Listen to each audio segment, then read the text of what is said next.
sebentar Mas. Soalnya Miss Yuni lagi live nih. Hati-hati jangan pernah menyebut nama siapapun termasuk namamu sendiri karena saya tidak ingin setelah viral kalian minta take down.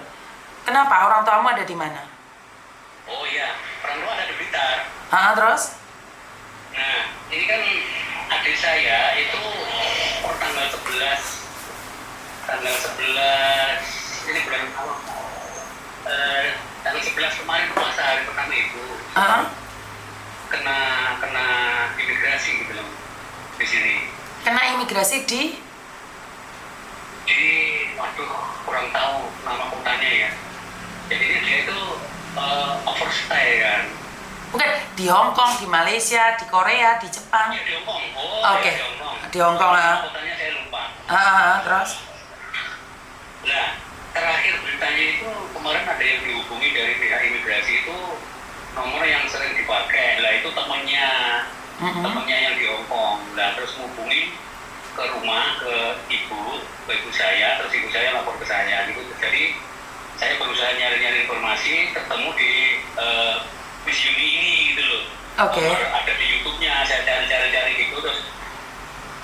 Nah, saya mau tanyakan gini, Miss Yuni, dari tanggal 11 sampai sekarang itu belum ada kabarnya gitu. Nah, yang terakhir dari pihak imigrasi yang menghubungi temennya adik saya itu ditaruh dipindah di Lowu. Ya, di Lowu. dipindah di Lowu. Informnya terakhir lah. Tapi sampai sekarang terhitung tanggal 11 sampai sekarang tanggal 28 itu belum ada kabar selanjutnya gitu. Oke. Saya tanya sedikit dulu. Adikmu ke Hong Kong ngapain? Maaf, gimana? Adikmu ke Hong Kong ngapain? Bekerja. Masuk PT mana?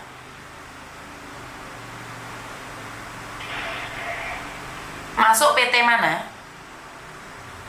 Waduh, informasinya kurang detail saya. Nah, Yang tahu di rumah dengan itu. bisa ditelepon ibunya sekalian? Mumpung saya ada waktu. Iya. Di conference mungkin. Kalau itu kurang tahu juga, Mbak. Terus siapa yang tahu? Karena yang saya tahu nih, cowok kerja di Hong Kong itu adalah ilegal.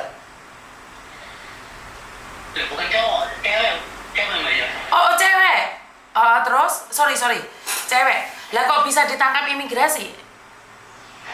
Ya, itu kelebihan overstay ya istilahnya. Oh, jadi adikmu kaburan. Bukan, dulu udah resmi kan, dia kemungkinan masanya habis. Masa negara kayaknya nambah lagi gitu loh di sini. Nggak bisa Mas, itu berarti kaburan adikmu. Oh. Jadi kalau di Hong Kong itu kalau tidak renew atau dia sebenarnya belum selesai kerja, dia baru di Hong Kong kabur. Itu namanya overstay Mas. Jadi bukan bekerja selesai terus tidak diperpanjang visanya, karena di Hong Kong itu memperpanjang visanya itu sangat mudah sekali. Jadi nggak mungkin. Jadi artinya adalah adikmu kabur. Oke. Overstay ditangkap imigrasi jika dia bekerja, maka akan dipenjara 1 tahun 6 bulan atau 1 tahun 3 bulan. Tidak bisa komunikasi dengan siapapun karena dia hidup di Hong Kong, apalagi sudah dipindah di Lowu. Tidak bisa dibesuk tanpa dia meminta. Tidak bisa dikirimin surat kalau bukan dia yang mengirim surat dulu. Jadi hanya ada satu cara, suruh dia menulis surat ke KJRI, KJRI akan mengirimkan pada sampean. Itu caranya untuk berkomunikasi kalau di penjara di Hong Kong. Iya. Dari pihak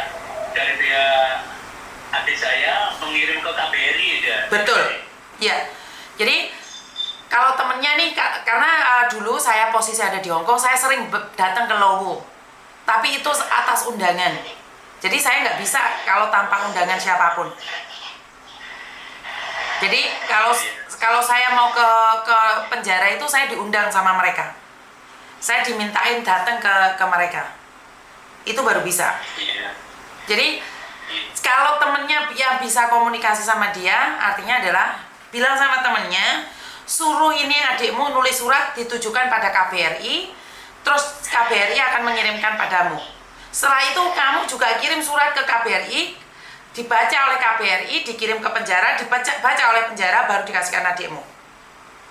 Jadi semua orang akan baca surat itu. Iya.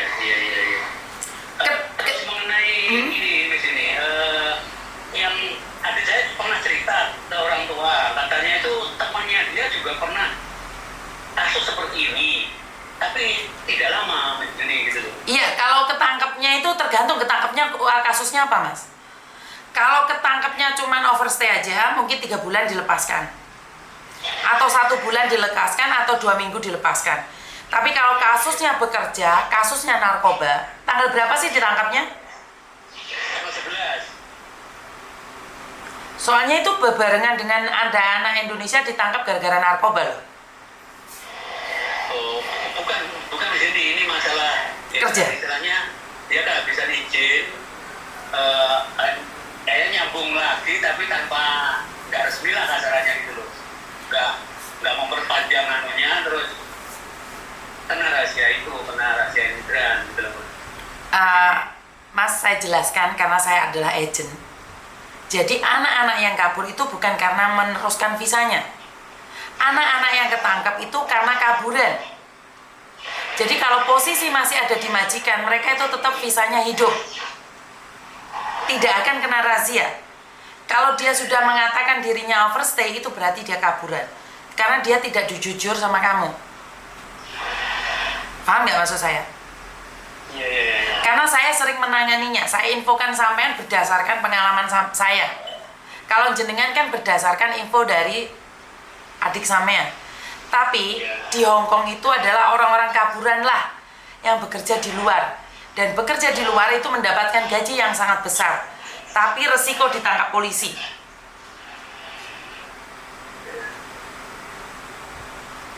Makanya tanyakan kerjanya dia apa. Kalau dia kerja cuci piring, ketangkep, hukumannya 1 tahun lebih.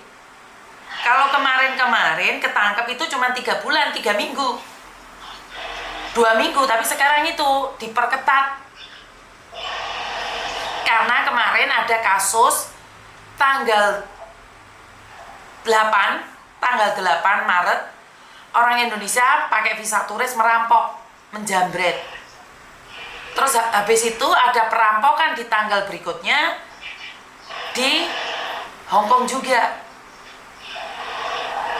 Karena itu Hong Kong sekarang semakin memperketat.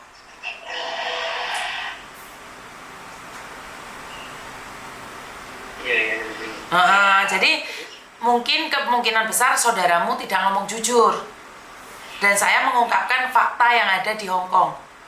Karena saya sering nanganin kasus-kasus anak kaburan, kasus-kasus anak di penjara. Jadi saya mengatakan ini menurut pengalaman saya. Kalau adikmu nggak seperti itu, ya alhamdulillah.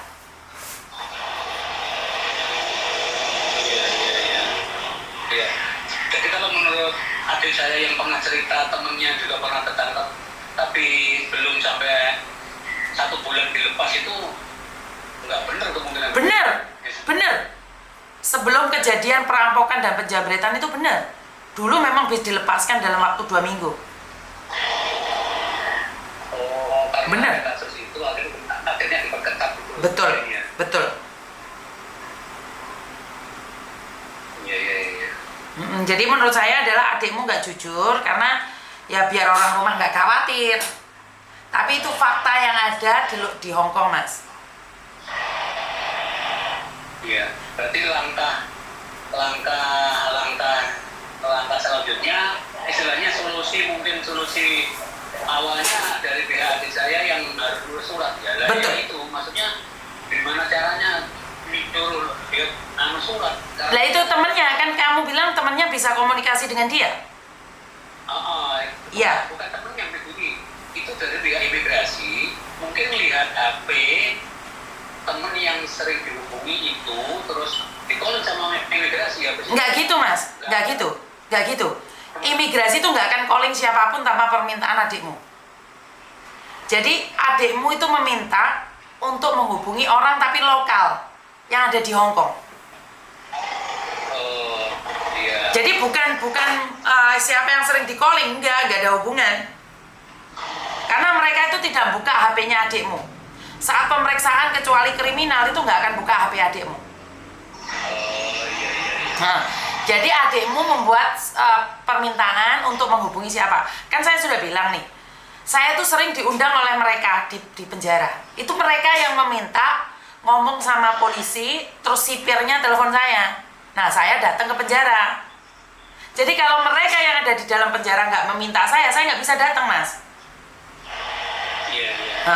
Jadi siapapun yang berhubungan atau yang kemungkinan ditelepon oleh adikmu, ya bilang aja. Suruh adikmu nulis surat ditujukan pada KBRI dan KBRI menyampaikan padamu. Iya.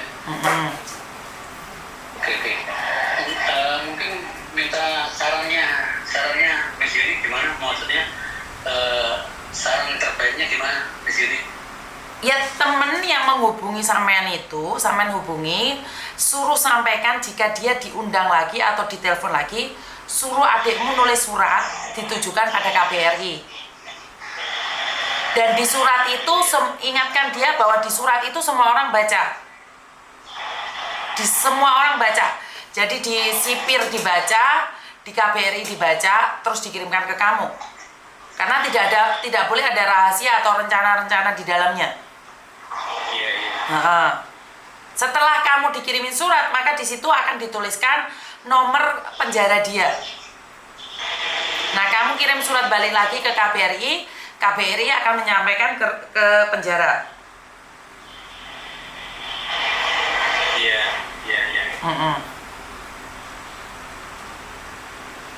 Ya, oke. Terima kasih. Sama-sama. Siap. Makasih sarannya. Sama-sama. Ya mudah-mudahan ada perkembangannya. Makasih. Siap. Terima kasih. Terima kasih ya. Oke, karena kan kasusnya tidak tahu ya. Jadi inilah yang saya selalu katakan buat mbak-mbaknya yang overstay harus jujur sama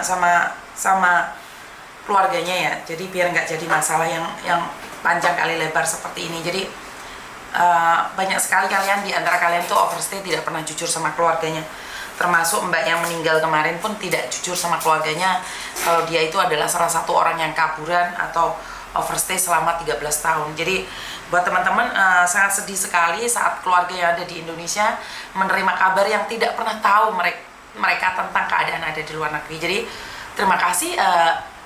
Dan ternyata nyampe 2 jam juga kita ngobrol, banyak sekali telepon masuk karena saya ada sedikit kayak drop ya, karena mungkin saya mengikat sesuatu yang kemarin masa lalu. Jadi saya ingin beristirahat dulu, nanti jam 2 kita ketemu lagi dan mungkin lebih panjang kali lebar. Saya istirahat sebentar dan kurang lebihnya saya minta maaf. Wassalamualaikum warahmatullahi wabarakatuh. Berkat Tuhan mengalir atas hidup kita semua. Semoga semua makhluk hidup bahagia dan terima kasih. Bye-bye. Sampai ketemu lagi. Bye-bye.